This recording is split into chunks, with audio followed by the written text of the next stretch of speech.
What's going on, everybody? This is Davon Marquise West, aka Mark West, studywithmark.com. Today we're going to be talking about your psychology CLEP exam.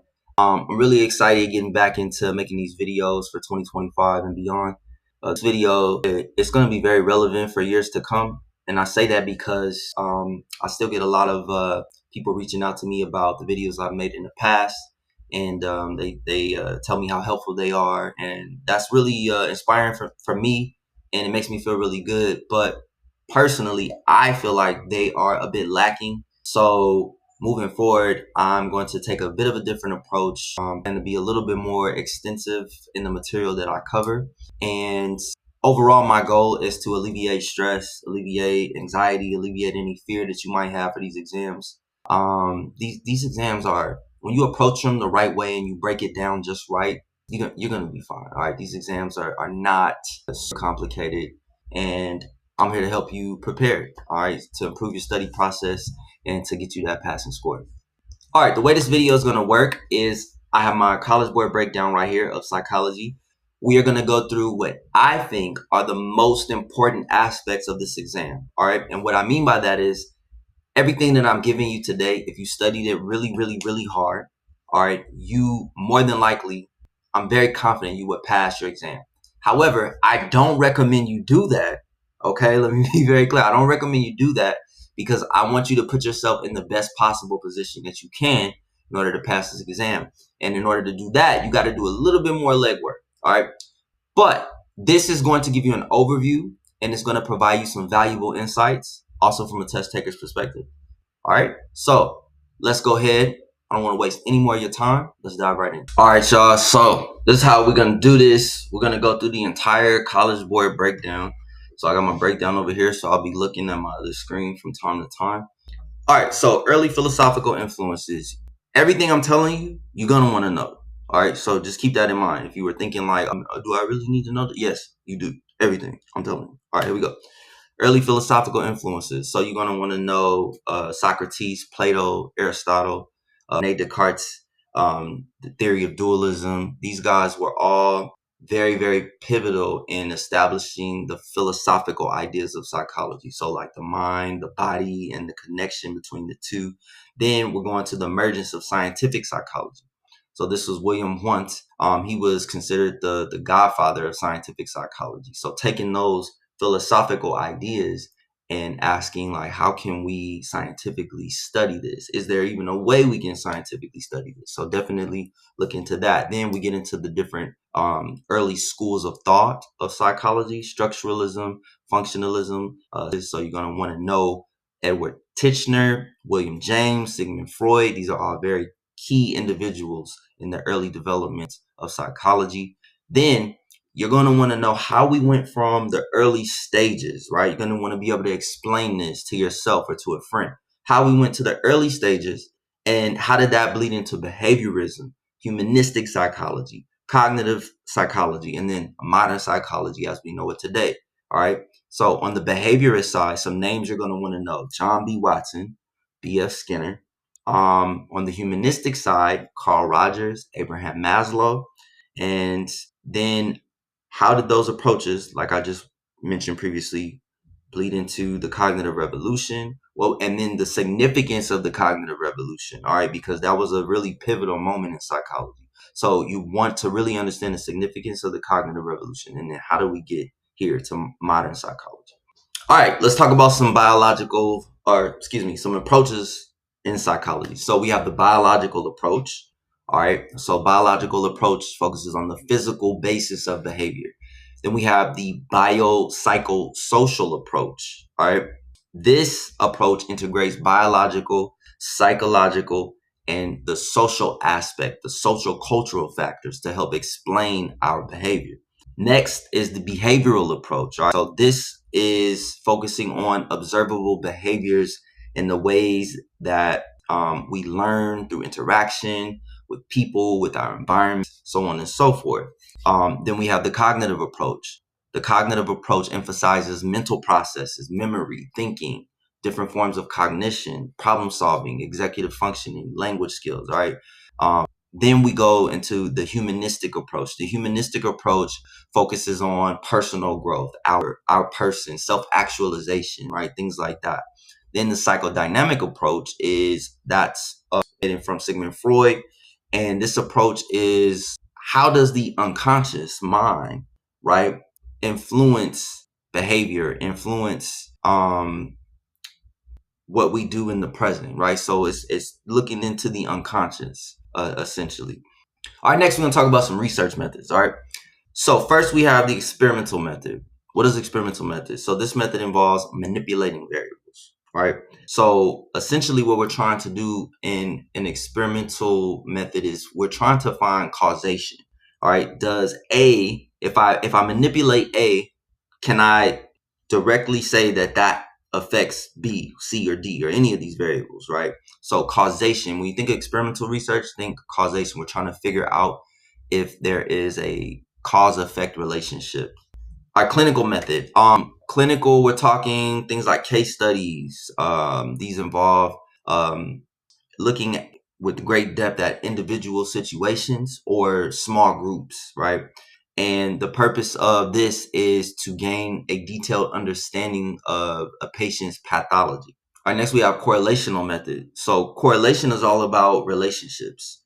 Well, we're trying to figure out, is there anything in common? Are there any commonalities between different variables or different things that we're trying to study and assess? All right, we're going to talk about ethics and research next. So these are some things that you absolutely want to know about ethics and research. You need to know what informed consent is, confidentiality, the process of debriefing, what is protection from harm, and then what is the right to withdraw. All right, and then also you want to know what the purpose of institutional review boards are. All right, very important, very important. Okay, next we're going to get into the biological basis of behavior. This is about 8 to 10% of your exam. The previous section, history, approaches, and methods, that was 11 to 12% of your exam.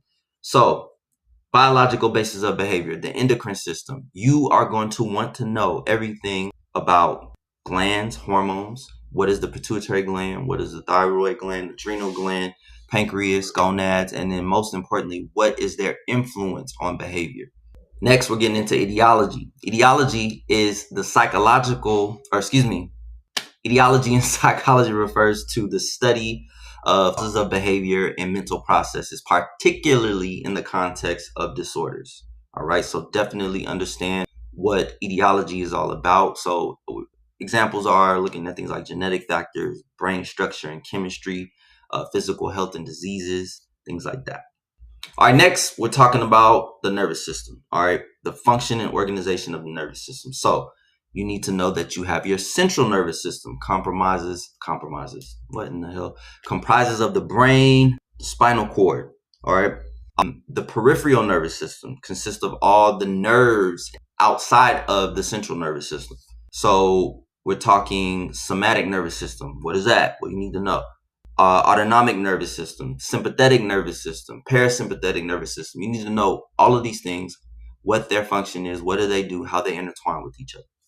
All right, next is genetics. Genetics in psychology focuses on how genetic makeup influences behavior and mental process. So, genotypes versus phenotypes, behavioral genetics, gene-environment interaction. Very important. All right, next up, we got some neuroanatomy. All right. Neuroanatomy is the study of the structures and the organization of the nervous system. When we think of neuroanatomy, we tend to think of like brain, like, parietal lobe, frontal lobe, occipital lobe. It's much more than just the brain. Okay. It's the entire nervous system and how it, like I said, is structured and organized and the different functions of the various parts of the nervous system. So what you're going to want to know is, you're going to want to know what neurons are. You're going to want to know all of your brain structures. Okay. The cerebral cortex, which is the entire this area of your brain, the limbic system, the brain stem, the thalamus, cord. What are the structures, where they're located, what is their function? You're going to want to know all of those things. All right, next we're talking physiological techniques. All right, so these techniques are used to study the brain and the nervous system's function and structure. So we have brain imaging, So you want to know the different types of brain imaging: MRI, magnetic resonance imaging, functional magnetic resonance imaging. And then you have your electrophysiological techniques, so EEG, electroencephalogram. I always mess that word up. And then what are ERPs? Event-related potentials. That's going to do it for physiological technique. All right, guys. Next, we're getting into sensation and perception. So we're going to talk about attention. All right, what you need to know is you need to understand what selective attention is, divided attention, and you need to understand the difference between the two.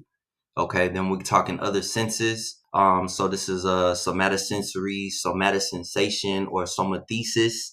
This refers to body senses to include touch, kinesthesia. I'm gonna get this. Kinesthesia. All right, so it's the sense of our body's position and movement, or kinesthetics, or kinesiology is another. It's the science of movement, right? Proprioception, or the unconscious perception and movement. Olfaction involves smell. All right, everything that involves smell. So all of the nerves, the olfactory nerves in the various parts of your nose and your mouth, etc. Gustation is taste. So this involves like taste buds, the different types of flavor profiles, and then the vestibular system. This is like your inner ear system, helps maintain balance, your orientation, etc. And from there, we're going into perceptual development. So you need to understand the critical periods, the stages in life when sensory systems are most sensitive to various types of stimuli. All right, and how that shapes perceptual abilities. You need to understand depth perception, face recognition. All of these things are under the umbrella of sensation and perception. All right, really quickly going to go into states of consciousness. So you need to understand hypnosis and meditation, what the concept of hypnosis is.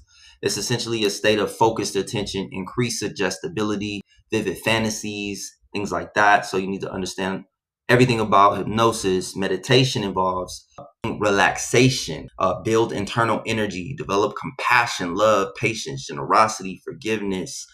It's particularly ambitious form of meditation that aims to sustain single pointed concentration. All right, so if you've ever meditated, if you've ever done like a guided meditation, then you kind of probably have a good idea of that already. You need to know the effects of meditation as well as hypnosis. And then from there, we get into, make sure I'm following along correctly, psychoactive drugs, still under states of consciousness.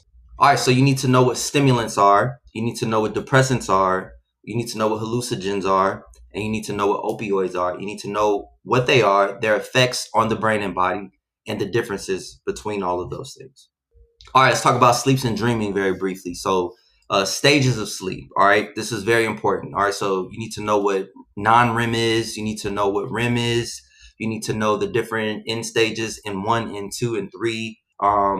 What the differences of those different stages are, what happens at those stages, and the overall sleep function. When it comes to dreaming, you need to understand that in REM sleep is when your dreams occur.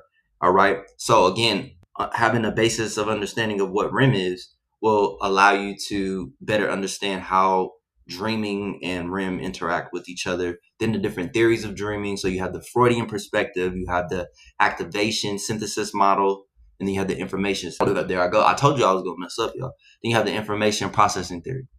All right. Also, I don't know if you can hear, but there's like in my neighborhood, like a block party going on. So if you hear music in the background, that's what that is. Hopefully you don't hear anything.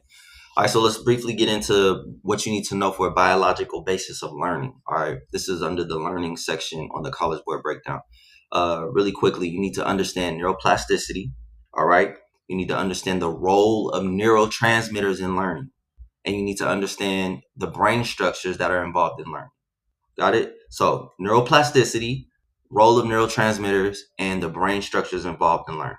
You also need to understand the different types of learning. So you have classical conditioning, Within this, you need to know about Pavlov's experiments. All right. Pavlov was a psychologist. He did a really, really interesting experiment with his dogs in his lab. So you need to know what that experiment was all about. And then the different components of classical conditioning. All right. Unconditioned stimulus, unconditioned response, conditioned stimulus, response. So you need to understand all of those different things.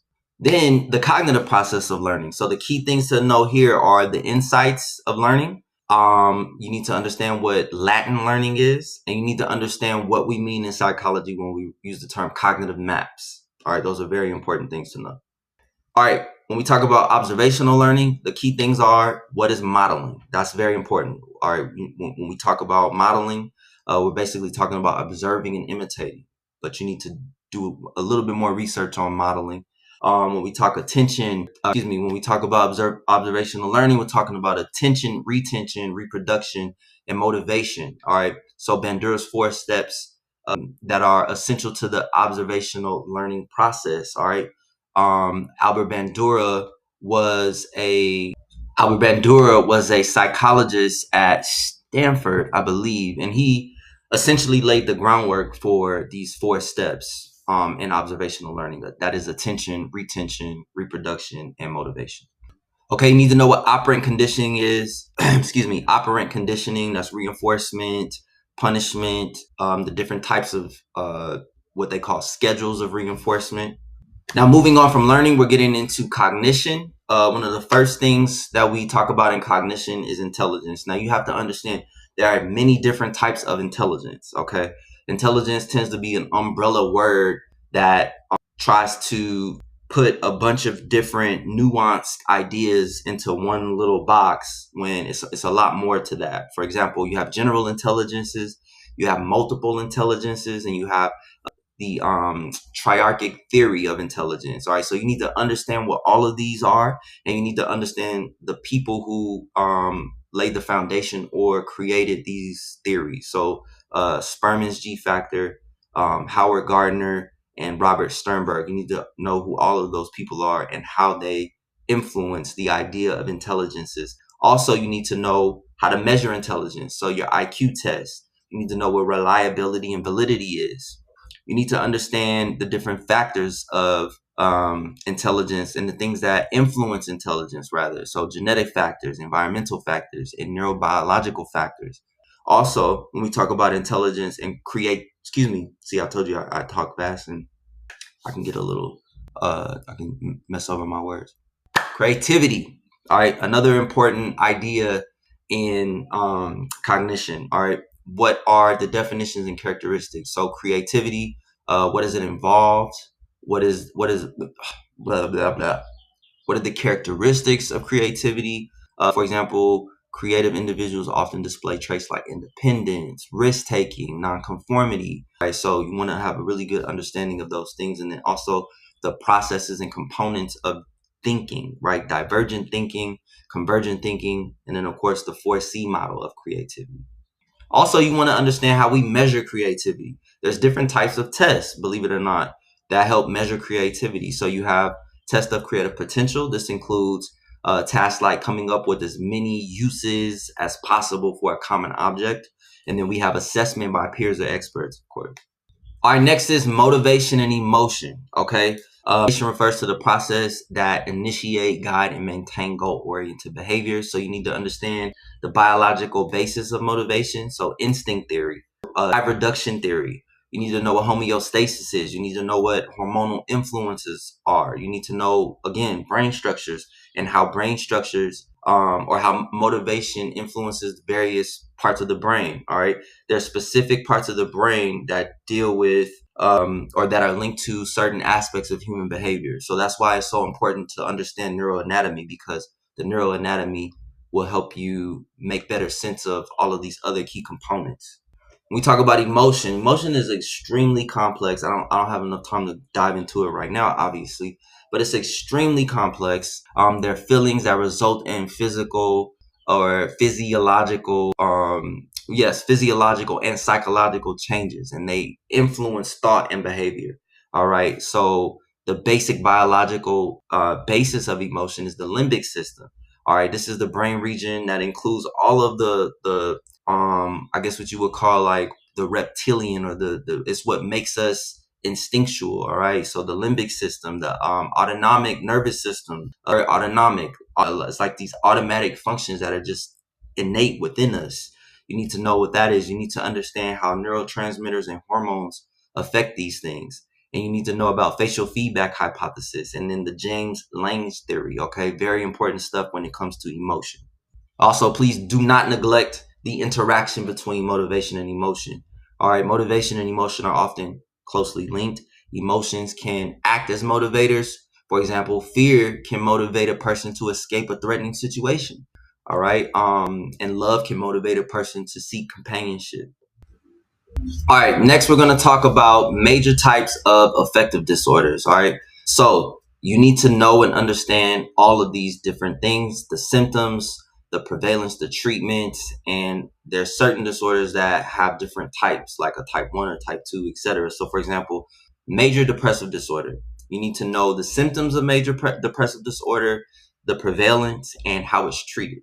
You need to know what bipolar disorder is. You need to know the symptoms of bipolar disorder, the different types of bipolar disorder. You have type 1, you have type 2, and then you have something called cyclothymic. Then you have something underneath that called cyclothymic disorder, which is like a milder mood fluctuations. Then you need to know how all that stuff's treated. Then you have persistent depressive disorder. You need to know the symptoms, the treatment. You need to know seasonal affective disorder. You need to know symptoms and treatment. Then you also need to have a good understanding of the etiology of affective disorders. So the biological factors, including genetics, brain chemistry, hormonal imbalances, the psychological factors, so different personality traits, whether it's low self-esteem or maybe something happening from life events, traumatic events, and then of course environmental influences, and how this all impacts your overall health. Okay, it's very important. Then you have your main types of anxiety disorders. You have generalized anxiety disorders, you have panic disorders, you have social anxiety disorders, then you have specific phobias. Okay, then from phobias, you have your obsessive compulsive disorders, OCD, and you also have post-traumatic stress disorders. You need to understand the symptoms of OCD and PTSD and how they're treated. Essentially, for all of the disorders, you need to know the symptoms, you need to know how they're treated, and you need to know what, yeah, that's right, symptoms and how they're treated are the main things that you need to know for every disorder. All right, let's talk about some etiology of anxiety disorder. So again, the biological factors. Remember, when we talk about etiology, we're talking about the pathology, right? The underlying how am I trying to say this? The underlying effects of the disease or of the disorder, and how it, all of these different factors, biological, and environment, or I'm sorry, how all of these factors affect the disease and how it shows up in human beings. All right. So biological factors, again, all of the, you're probably going to keep hearing these things again because they all intertwine with each other: genetics, brain chemistry, psychological factors, personality, life experiences, and then of course environmental factors or influences.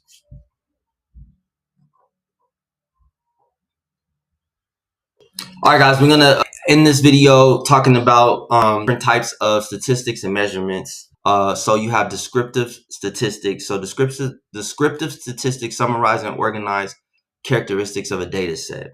All right, some of the key aspects are measures of central tendency, measures of variability, and graphical representations. You don't have to like be a statistics nerd in order to be successful on this exam. You just have to understand the conceptual ideas of statistics. So everything that I'm telling you, you gotta know what it is and what it's used for. All right. So again, I just mentioned measures of central tendency, the measures of variability, and graphical representations. Next, we have inferential statistics. Okay, so these are tests that are used to make sense of a data set. All right, so you have your confidence intervals, you have your p-values. You need to know what all of those things are.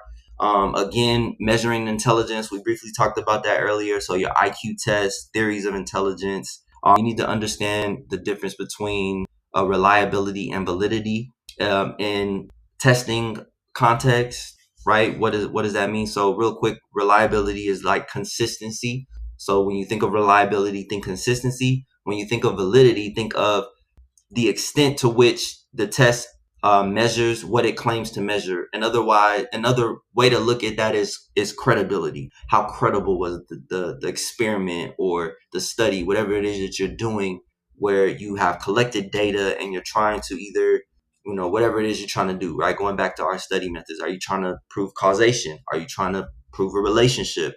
Well, the data that you collect needs to be good data, and the statistics need to be reliable and they need to be valid.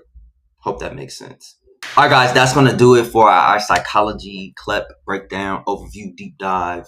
If you are interested in that study guide that I had, all right, that study guide, unlike this video, that study guide covers everything. I mean, everything from top to bottom, and it literally follows the College Board breakdown to the T. So if you're interested in that, jump in the description. All right, you can go to studywithmark.com.